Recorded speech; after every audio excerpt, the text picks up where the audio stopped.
Hello students, welcome to next video lecture of computer. तो in previous video lectures हमने computer के बारे में पढ़ा, कंप्यूटर के बेसिक जो है what do you mean bye computer पढ़ा हमने, उसकी जो बेसिक एप्लीकेशंस है डिफरेंट फील्ड्स में उसके बारे में हमने पढ़ा। ठीक है, डिफरेंट फील्ड्स के उसके बाद हमने उसका ब्लॉक डायग्राम पढ़ा। ब्लॉक डायग्राम में आपने उसकी input devices, output devices, CPU के अंदर क्या क्या रहता है, ये सब चीज़ें पढ़ी। ठीक है, इसके बाद हमने जो हमारा उसके बाद नेक्स्ट टॉपिक था उसमें हमने डिफरेंट जनरेशन्स के बारे में पढ़ा। डिफरेंट जनरेशन के बाद हमने पिछले कल मेमोरी के बारे में पढ़ा। What do you mean by memory, types of memory, जिसमें आपने प्राइमरी मेमोरी में hard disk, pen drive, floppy disk, ठीक है, इस तरह की ये चीज़ें पढ़ी। प्राइमरी में आपने रैम और रोम के बारे में पढ़ा। ठीक है, तो इस तरह की आपने ये सब चीज़ें पढ़ी। अब इसमें जो हमारा नेक्स्ट टॉपिक कवर करना है हमने अपने फर्स्ट चैप्टर में, वो है सॉफ्टवेयर। आपने सुना होगा सॉफ्टवेयर के बारे में, डिफरेंट टाइप के सॉफ्टवेयर आपने सुने होंगे कि हाँ जी मुझे एमएस वर्ड में काम करना है, मुझे एमएस एक्सेल में काम करना है, मुझे आपने कोई अपनी मूवी देखनी है तो आप वीएलसी प्लेयर यूज़ कर रहे हो, आपने सॉन्ग सुनने हैं तो आप कोई और मीडिया प्लेयर यूज़ कर रहे हो। ठीक है, आपने अपने सिस्टम पे आपके वायरस आ गया, आपने वायरस को स्कैन करना है, ठीक है, उसको रिमूव करना है तो आप डिफरेंट एंटीवायरसेस को यूज़ करते हो।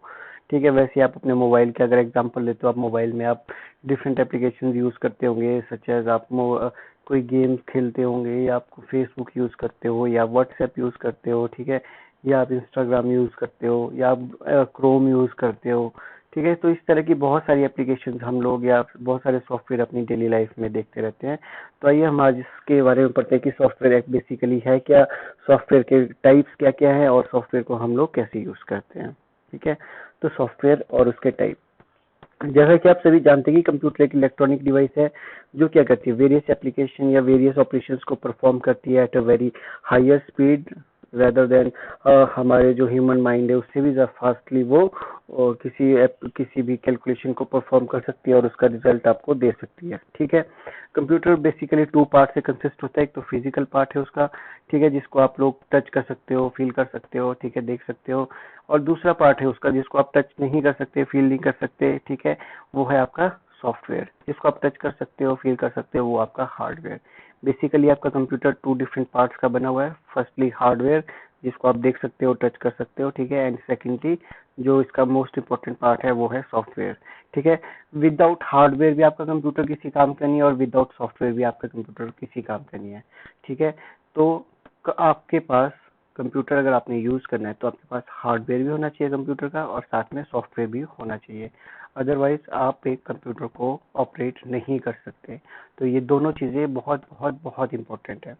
तो हार्डवेयर के बारे में आपको पता होगा, हार्डवेयर जो भी आपको दिखता है, जैसे आपकी मॉनिटर स्क्रीन होगी, आपका कीबोर्ड हो गया, आपका माउस हो गया, आपका सीपीयू हो गया, ठीक है, या उसके अंदर के डिफरेंट पार्ट्स हो गए, उसकी हार्ड ड्राइव होगी, उसकी रैम होगी, उसकी रोम होगी, उसका आप मदरबोर्ड ले लो, उसके आप स्पीकर ले लो। ठीक है, तो ये सब हार्डवेयर है। अब सॉफ्टवेयर क्या है, जैसे कि हमारा टॉपिक ही आज का है सॉफ्टवेयर के बारे में। तो सॉफ्टवेयर क्या होता है बेसिकली, सॉफ्टवेयर हमारा क्या है, देखिए, it is a set of instruction fed in the form of the program to govern the computer system and process the hardware component. Software basically क्या है, एक सेट ऑफ इंस्ट्रक्शन है, ठीक है, जो क्या करती है, उस हमारे कंप्यूटर के हार्डवेयर को यूटिलाइज करने के लिए, उससे कुछ वर्क करने के लिए यूज की जाती है। जैसे कि आपने फॉर एग्जांपल सॉन्ग सुनना है, अब आप सॉन्ग प्ले कर दोगे, लेकिन सॉन्ग को प्ले करने के लिए क्या आपको किसी ना किसी मीडिया प्लेयर की जरूरत है। और जब आप किसी मीडिया प्लेयर, फॉर एग्जांपल आप वीएलसी में किसी अपनी मूवी को या आप अपने किसी सॉन्ग को प्ले करते हो, तब वो जो आपका हार्डवेयर है, आपका जो स्पीकर एक हार्डवेयर है, वो ऑपरेट होता है। ठीक है, तो कंप्यूटर के हार्डवेयर को वर्किंग में लाने के लिए आपको किसी सॉफ्टवेयर की जरूरत पड़ती है। और सॉफ्टवेयर क्या है, सेट्स ऑफ इंस्ट्रक्शन है जो क्या करता है कि एक पर्टिकुलर वर्क को फुलफिल करता है। जैसे आपने सॉन्ग सुनना है, तो सॉन्ग सुनने के लिए क्या किया, आपने सॉन्ग प्ले किया, सॉन्ग प्ले करने के लिए आपने किसी मीडिया प्लेयर सॉफ्टवेयर को ओपन किया, और उस सॉफ्टवेयर ने क्या किया, उस पर्टिकुलर सॉन्ग को या उस पर्टिकुलर मूवी को प्ले करना शुरू किया, और उसके रिगार्डिंग जो भी हार्डवेयर आपके मॉनिटर स्क्रीन पे वो आपको दिखना शुरू हो जाएगा, आपके स्पीकर से उसका साउंड आना शुरू हो जाएगा। ठीक है, तो सॉफ्टवेयर के थ्रू हम लोग अपने हार्डवेयर, कंप्यूटर के हार्डवेयर को प्रोसेस कर सकते हैं। ठीक है, एग्जांपल देखिए, जैसे कि एग्जांपल एंटीवायरस मैंने आपको पहले भी बताया, मीडिया प्लेयर, एमएस ऑफिस के बारे में मैंने आपको बताया। तो ये सब सॉफ्टवेयर के एग्जांपल है। ठीक है, अब हम पढ़ते हैं सॉफ्टवेयर के डिफरेंट टाइप्स। सॉफ्टवेयर के कितने डिफरेंट टाइप्स होते हैं हमारे? सॉफ्टवेयर हमारा बेसिकली 3 डिफरेंट टाइप्स है सॉफ्टवेयर के। फर्स्ट इज सिस्टम सॉफ्टवेयर, ठीक है। जो सिस्टम सॉफ्टवेयर है, ठीक है, हम अपने सिस्टम पे जो भी, आप अपने मोबाइल पे की बात कीजिए, आप अपने कंप्यूटर की बात कीजिए, या आप अपने टैबलेट की बात कीजिए, किसी भी चीज़ की बात कीजिए, तो उसमें जो भी सॉफ्टवेयर है या जो भी एप्लीकेशन है उसको हम 3 डिफरेंट कैटेगरीज में डिवाइड करते हैं। Firstly system software, secondly application software, and third is utility software, ठीक है। समझ रहे बात को? हमारे कंप्यूटर पे जितने भी सॉफ्टवेयर हैं उन सब सॉफ्टवेयर को हमने 3 डिफरेंट कैटेगरीज में डिवाइड किया गया है, ठीक है। First system software, second application software, and third is utility software. अब हम इसके बारे में पढ़ते हैं आगे, ठीक है। ये एक मैंने आपको डायग्राम से बताया। देखिए, आप अपने एग्जाम में जितना ज़्यादा आप जो भी आप अपना पेपर दोगे या आप अपना टेस्ट दोगे, उसमें जितना ज़्यादा आप डायग्राम के थ्रू अपने आपकी जो भी क्वेश्चन है उसको सॉल्व करने की कोशिश करोगे, तो आपके जो मार्क्स है, जो भी आपको मार्क्स मिलते हैं वो बहुत अच्छे से मिलते हैं। मतलब आप अपने डायग्राम्स को, जैसे अब मैं सॉफ्टवेयर के बारे में बता रहा हूँ, ठीक है। जैसे मैंने आपको बताया सबसे पहले कि आपका कंप्यूटर होता है, ठीक है। आपके पास एक कंप्यूटर होना चाहिए। कंप्यूटर किन चीज़ों से बना हुआ है? हार्डवेयर और सॉफ्टवेयर के बारे में। फिर हमने अब सॉफ्टवेयर के बारे में पढ़ा कि सॉफ्टवेयर के सेट्स ऑफ इंस्ट्रक्शन है जिसके थ्रू हम किसी कंप्यूटर या किसी हार्डवेयर से कुछ पर्टिकुलर टास्क को परफॉर्म कर सकते हैं। अब हमने सॉफ्टवेयर को भी 3 डिफरेंट कैटेगरीज में डिवाइड किया है। First is system software, second application software, and third is utility software. System software को भी हमने आगे डिफरेंट कैटेगरीज में डिवाइड किया। Operating system, language processor, device driver या बायोस, ठीक है।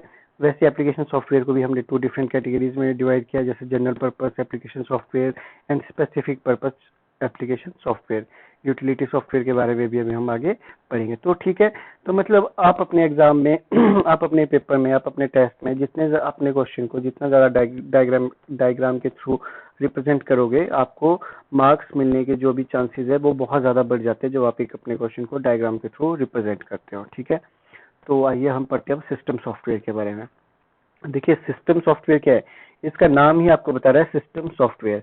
सिस्टम मीन्स आपका जो कंप्यूटर का सिस्टम है उसको ऑपरेट करने के लिए, ठीक है, उसको चलाने के लिए। सिस्टम मीन्स जो आपका बेसिक हार्डवेयर है, ठीक है, उस पर्टिकुलर हार्डवेयर को चलाने के लिए आपको जिस सॉफ्टवेयर की जरूरत पड़ती है वो हमारा सिस्टम सॉफ्टवेयर होता है, ठीक है।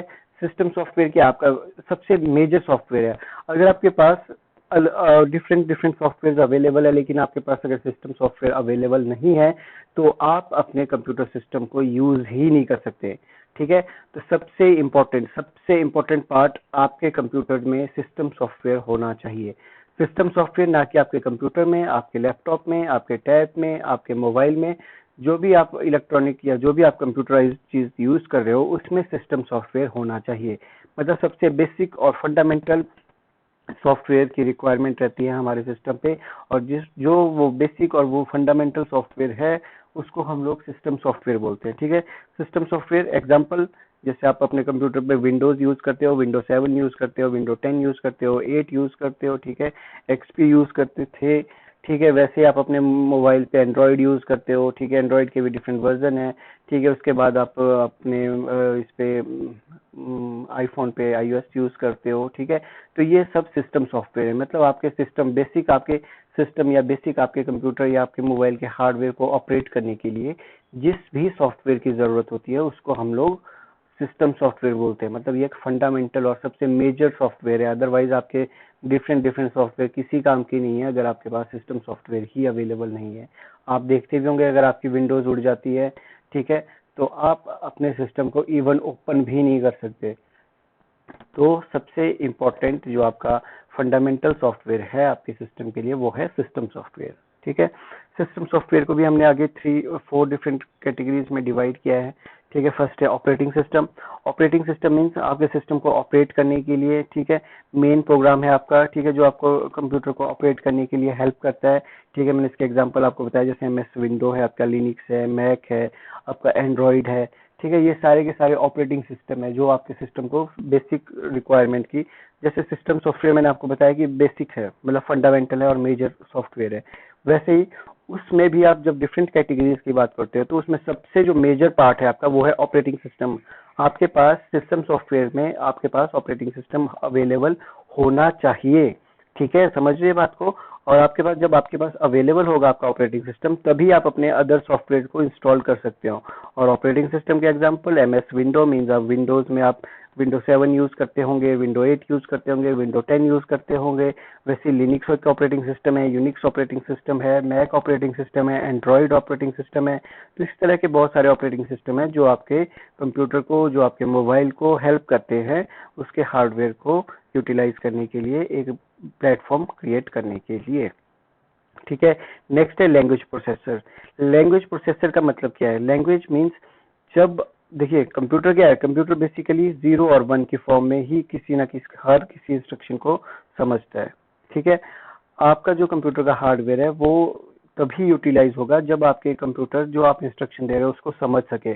तो हम तो जनरल इंग्लिश में, या आप जो भी टाइप करते हो वो इंग्लिश में टाइप करके कंप्यूटर को इंस्ट्रक्शन देते हो, लेकिन कंप्यूटर बेसिकली 0 और 1 मतलब बाइनरी फॉर्म को ही समझता है। ठीक है, तो हम हमारी इंस्ट्रक्शन को कन्वर्ट करने के लिए 0 और 1 की फॉर्म में हमारे पास लैंग्वेज प्रोसेसर होते हैं, जो लैंग्वेज क्या करते हैं, लैंग्वेज को वो कन्वर्ट कर देते हैं 0 और 1 की फॉर्म में। ठीक है, और फिर उसके बाद हमारा कंप्यूटर उस चीज को समझता है कि हमने उसको क्या इंस्ट्रक्शन दी है, और फिर उसको वो कैलकुलेट करके आपको जो आपकी इंफॉर्मेशन निकलती है उसको डिस्प्ले करता है। ठीक है, तो लैंग्वेज प्रोसेसर को भी हमने डिफरेंट कैटेगरीज में डिवाइड किया, जैसे मशीन लेवल लैंग्वेज जो आपकी सबसे पुरानी लैंग्वेज थी। ठीक है, मशीन लेवल लैंग्वेज, जिसमें 0 और 1 की फॉर्म में ही हम लोग सिग्नल्स कंप्यूटर को देते थे या इंस्ट्रक्शन कंप्यूटर को देते थे, और वो इमीडिएटली प्रोसेस होके आपको उसका रिजल्ट देती थी। क्यों? क्योंकि जब आप 0 और 1 की फॉर्म में किसी कंप्यूटर को इंस्ट्रक्शन दोगे तो वो उसको बहुत जल्दी समझेगा, क्योंकि आपका कंप्यूटर बेसिकली समझता है बाइनरी फॉर्म में, मतलब 0 और 1 की फॉर्म। तो अगर आप मशीन लेवल लैंग्वेज मतलब 0 और 1 की लैंग्वेज, 0 और 1 की फॉर्म में ही किसी इंस्ट्रक्शन को कंप्यूटर को दोगे तो वो उस पर्टिकुलर लैंग्वेज को बहुत इमीडिएटली समझेगा और उसको प्रोसेस करके आपको उसका रिजल्ट दे देगा। मशीन लेवल लैंग्वेज के बाद next assembly level language I थी। ठीक है, जिसको हम लो लेवल लैंग्वेज भी बोलते हैं। ठीक है, इसमें थोड़े बहुत आपने इंस्ट्रक्शंस इंग्लिश में देना शुरू किए, अपनी जो ह्यूमन के साथ जो इंटरेक्ट कर सकते हैं इजीली, उस लैंग्वेज में थोड़ा थोड़े इंस्ट्रक्शंस देने शुरू किए। ठीक है, जो आपकी जो लैंग्वेज प्रोसेसर है वो उसको कन्वर्ट करके 0 और 1 के फॉर्म में कन्वर्ट करता था और आपको उसका रिजल्ट भी डिस्प्ले करता था। नेक्स्ट हाई लेवल लैंग्वेज, जो बिल्कुल प्योरली इंग्लिश स्टेटमेंट्स हैं। ठीक है, जो हम आजकल यूज कर रहे हैं इसको हम लोग हाई लेवल लैंग्वेज बोलते हैं। ठीक है, इसके एग्जांपल जावा है, कुछ बच्चों ने पढ़ा होगा, सी लैंग्वेज है, C++ है, पाइथन है, PHP है, जावास्क्रिप्ट है। ठीक है, तो ये सारी की सारी हाई लेवल लैंग्वेज है जो बिल्कुल इंग्लिश स्टेटमेंट्स है, सिंपल इंग्लिश स्टेटमेंट्स है, और जिसको ह्यूमन जो है इजीली रीड कर सकता है। लेकिन जो ये लैंग्वेज प्रोसेसर्स होते हैं हमारे, ये इसको कन्वर्ट करके 0 और 1 की फॉर्म में कंप्यूटर को बना के देते हैं, और उसकी इंस्ट्रक्शन बाद में कैलकुलेट होके आपको उसका रिजल्ट भी डिस्प्ले होता है। ठीक है, देखिए अब हाई लेवल लैंग्वेज में जब हम प्योरली इंग्लिश में स्टेटमेंट्स देते हैं, ठीक है, तो वो कन्वर्ट कैसे होती है? कन्वर्ट करने के लिए हमारे पास एक असेंबलर होता है। ठीक है, एक कंपाइलर होता है, और एक इंटरप्रेटर होता है। जो असेंबलर है वो असेंबली लैंग्वेज को, ठीक है, मैंने आपको बताया कि जो हमने यहाँ पे पढ़ा असेंबली लेवल लैंग्वेज, जो लो लेवल लैंग्वेज है, इसको 0 और 1 की फॉर्म में कन्वर्ट करने के लिए यूज होता था। ठीक है, language is use to convert the assembly language into machine language. Machine language means 0 और 1 मतलब बाइनरी लैंग्वेज। ठीक है, कंपाइलर और इंटरप्रेटर ये दोनों के दोनों हाई लेवल लैंग्वेज जो भी हमने पढ़ी, ठीक है, ये जैसे C++, जावा, पाइथन, PHP, ठीक है, ये सब की सब जो भी हाई लेवल लैंग्वेज है, इनको मशीन लैंग्वेज में मतलब 0 और 1 की फॉर्म में कन्वर्ट करने के लिए आपको हेल्प करती है। लेकिन कंपाइलर और इंटरप्रेटर में क्या डिफरेंस हुआ? फिर असेंबलर तो आपको पता चल गया कि सिर्फ असेंबली लैंग्वेज को कन्वर्ट करता है मशीन लैंग्वेज में, लेकिन कंपाइलर और इंटरप्रेटर तो दोनों हाई लेवल लैंग्वेज को मशीन लैंग्वेज में कन्वर्ट कर रहे हैं। तो इनमें डिफरेंस क्या हुआ? कंपाइलर क्या करता है?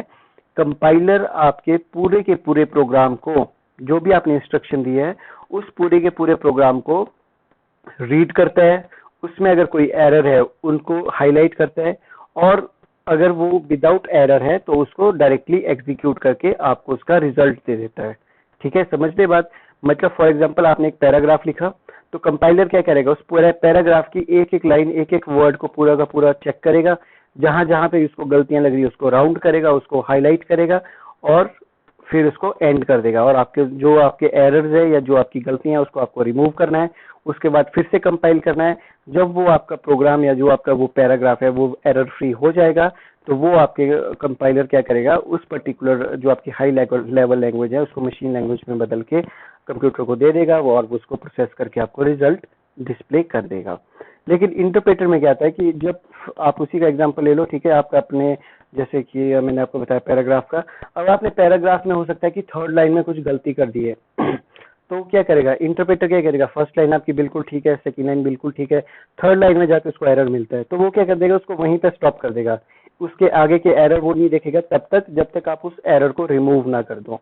ठीक है, तो इंटरप्रेटर लाइन वाइज लाइन आपके प्रोग्राम को चेक करता है और जहां पे भी आपको गलती मिलती है या जहां पे भी उसको एरर मिलता है वहां पे उसको स्टॉप कर देता है। लेकिन इन केस ऑफ कंपाइलर वो पूरा का पूरा प्रोग्राम, वो पूरा का पूरा पैराग्राफ में सारी की सारी गलतियां हाईलाइट करके आपको पहले डिस्प्ले करता है, फिर आप उनको रिमूव करो और फिर वो डायरेक्टली एग्जीक्यूट करता है। लेकिन in case of interpreter line wise line आपका जो प्रोग्राम है वो चेक होता है और जहां पे भी एरर आपको डिस्प्ले होता है वो उसको हाईलाइट करके आपको दिखाता है। और जब आप उस एरर को रिमूव करते हो इंटरप्रेटर फिर नेक्स्ट लाइन पे मूव करता है आपके एरर को चेक करने के लिए और उसको कन्वर्ट करने के लिए।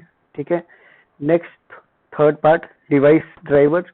आपने ड्राइवर्स के बारे में सुना होगा, आपने प्रिंटर्स को एग्जीक्यूट करना है अपने कंप्यूटर पे, आपने वेब कैमरा यूज करना है, ठीक है, या आपने अपने मोबाइल को यूज करना है तो आपके पास डिवाइस, आपको आपने सुना होगा कि मेरे पास ड्राइवर नहीं है, ड्राइवर नहीं है मीन्स आपके पास ड्राइवर डिवाइस ड्राइवर होने चाहिए किसी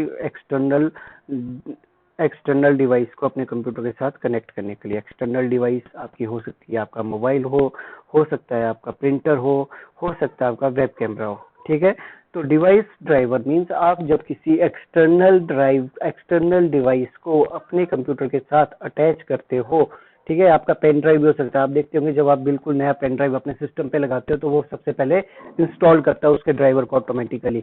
तो जब आप किसी एक्सटर्नल डिवाइस को अपने कंप्यूटर के साथ अटैच करते हो तो उसको वहां पे एग्जीक्यूट होने के लिए किसी सॉफ्टवेयर की जरूरत होती है जिसको हम लोग डिस्क डिवाइस ड्राइवर बोलते हैं। ठीक है, नेक्स्ट है बायोस, फोर्थ पार्ट। मैंने आपको बताया था कि सिस्टम सॉफ्टवेयर के 4 पार्ट है, फोर्थ लास्ट पार्ट है हमारा BIOS. BIOS stands for basic input output system. ठीक है, ये आपका एक मतलब एक छोटा सा प्रोग्राम होता है, ठीक है, जो आपके इनपुट आउटपुट डिवाइसेस को क्या करता है, आपके सिस्टम के साथ कॉन्फ़िगर करके उसको यूटिलाइज करके उसको वर्क करने के लिए अलाउ करता है। ठीक है, बायोस क्या होता है, बायोस जब आप कंप्यूटर ओपन करते हैं ना, कंप्यूटर स्टार्ट करते हैं तो आपने देखना है कि ब्लैक सी स्क्रीन आती है। उस ब्लैक सी स्क्रीन में बहुत बहुत मतलब फ्रैक्शन ऑफ सेकंड्स के लिए डिस्प्ले होता है कि आपके सिस्टम से कौन कौन इनपुट डिवाइसेस कनेक्टेड है, कौन कौन आउटपुट डिवाइसेस कनेक्टेड है, आपके पास कीबोर्ड कनेक्टेड है, आपके पास मॉनिटर कनेक्टेड है, आपके पास माउस कनेक्टेड है, आपके पास पेन ड्राइव कनेक्टेड। वो बिल्कुल फ्रैक्शंस ऑफ सेकंड्स के लिए आपको डिस्प्ले होता है ब्लैक सी स्क्रीन पे। और जो वो ब्लैक सी स्क्रीन पे डिस्प्ले होता है वो होता है हमारा बायोस। बायोस क्या करता है, बेसिक इनपुट आउटपुट सिस्टम है, मतलब आपके सिस्टम पे कौन कौन सी इनपुट डिवाइसेस लगी है, कौन कौन आउटपुट डिवाइसेस लगी है, उनको कॉन्फ़िगर करके जब आपका कंप्यूटर ओपन होगा तो उनको रन करने के लिए आपको हेल्प करता है। ठीक है, समझ गए सिस्टम सॉफ्टवेयर के बारे में। मतलब सिस्टम सॉफ्टवेयर आपका सबसे बेसिक सॉफ्टवेयर है, ठीक है, जिसको आपके सिस्टम पे होना सबसे ज्यादा जरूरी है। और सिस्टम सॉफ्टवेयर में भी सबसे पहली रिक्वायरमेंट हमारी रहती है ऑपरेटिंग सिस्टम की। जब तक आपके सिस्टम पे ऑपरेटिंग सिस्टम अपलोड नहीं होगा तब तक आप अपने कंप्यूटर को यूज नहीं कर सकते। ठीक है, और ये हम नेक्स्ट कैटेगरी पे मूव करते हैं। नेक्स्ट है हमारा एप्लीकेशन सॉफ्टवेयर या एप्लीकेशन सिस्टम। तो जो हमारे एप्लीकेशन सॉफ्टवेयर होते हैं, अब जब आपके पास सिस्टम सॉफ्टवेयर इंस्टॉल्ड है मींस आपके पास ऑपरेटिंग सिस्टम आपके कंप्यूटर पे इंस्टॉल्ड है, तो वो ऑपरेटिंग सिस्टम अब आपकी डिफरेंट एप्लीकेशन सॉफ्टवेयर या डिफरेंट एप्लीकेशन सिस्टम को सपोर्ट कर सकता है, उनको रन कर सकता है। ठीक है, हम बेसिक सॉफ्टवेयर, जब हम एप्लीकेशन सॉफ्टवेयर की बात करते हैं तो एप्लीकेशन सॉफ्टवेयर बेसिकली आपके जो मतलब एक पर्टिकुलर टास्क को परफॉर्म करने के लिए यूज किए जाते हैं। ठीक है, जैसे कि आपने मूवी देखनी है, आपके पास कोई मीडिया प्लेयर हो, ठीक है, आपने एक्सेल पे कोई काम करना है तो आपके पास MS एक्सेल हो, ठीक है, आपने कोई डॉक्यूमेंट क्रिएट करना है, ठीक है, आपके पास MS वर्ड हो, आपने पावर पॉइंट पे कुछ प्रेजेंटेशन डिस्प्ले करनी है तो आपके पास पावर पॉइंट होना चाहिए। ठीक है, तो इस तरह से जो भी आपकी एप्लीकेशन सॉफ्टवेयर है वो तभी रन होगी जब आपके पास क्या हो, सिस्टम सॉफ्टवेयर अवेलेबल हो। ठीक है, अब इन एप्लीकेशन सॉफ्टवेयर को भी हमने 2 डिफरेंट कैटेगरीज में डिवाइड किया है। फर्स्ट है general purpose application system and second है स्पेसिफिक पर्पस एप्लीकेशन सॉफ्टवेयर। तो जनरल पर्पस जो हमारे एप्लीकेशन सॉफ्टवेयर हैं वो क्या होते हैं, एमएस एक्सेल है आपका, ठीक है, एमएस वर्ड है, आपके पास एमएस पावर पॉइंट है, आपके पास वीएलसी मीडिया प्लेयर है, आपके पास एडोब फोटोशॉप है, ठीक है, आपके पास कोरेल ड्रॉ है, ठीक है। तो जो भी आपके जनरल पर्पस जो जनरली आप किसी पर्टिकुलर वर्क को परफॉर्म करने के लिए यूज करते हो सॉफ्टवेयर को, वो हमारे जनरल पर्पस एप्लीकेशन सॉफ्टवेयर में आते हैं। और नेक्स्ट है स्पेसिफिक पर्पस एप्लीकेशन सॉफ्टवेयर।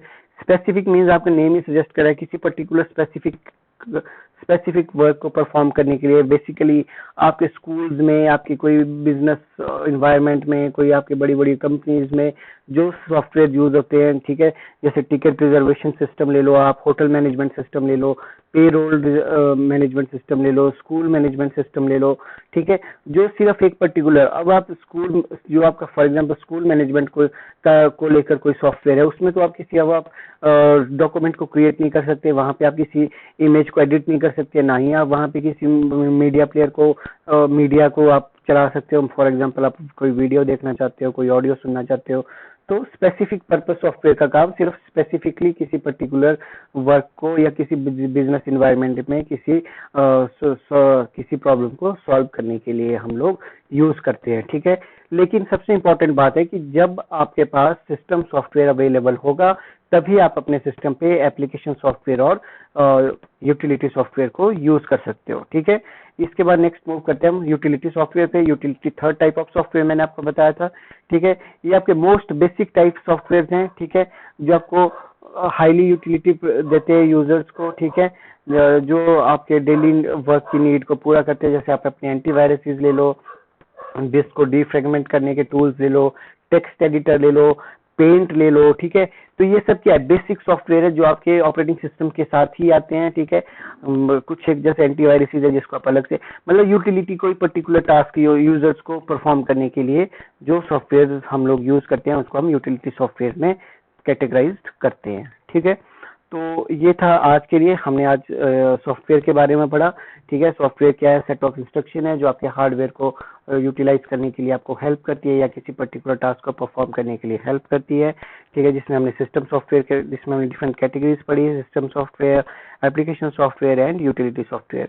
मैंने आपको स्पेशली ये बात बताई है कि आपके सिस्टम को, वो चाहे आपका मोबाइल हो, वो चाहे आपका कंप्यूटर हो, वो चाहे आपका टैबलेट हो, उसमें आपको उसको ओपन करने के लिए, उसको स्टार्ट करने के लिए सबसे बेसिक सॉफ्टवेयर की जरूरत होती है, वो होता है सिस्टम सॉफ्टवेयर।